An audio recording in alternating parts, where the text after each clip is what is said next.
Hello mga kanyarap, isang pop-up coffee shop ang ating pupuntahan dito sa may Agricultores Street sa Santo Niño, Marikina, ang Isekai o Isekai Coffee.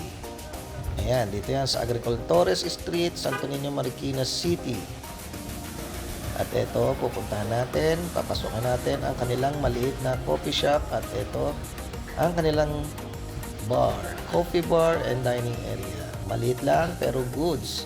Ito ang mga menu, abot kaya, affordable na mga inumin tulad ng mga fruity at mga nitro coffee.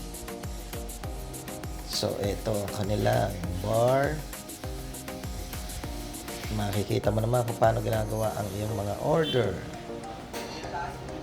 Ayan, ang ating in-order at ito kanilang nitro gen coffee dispenser at itong ating in-order ang fruity quenchers. Alright, Isekai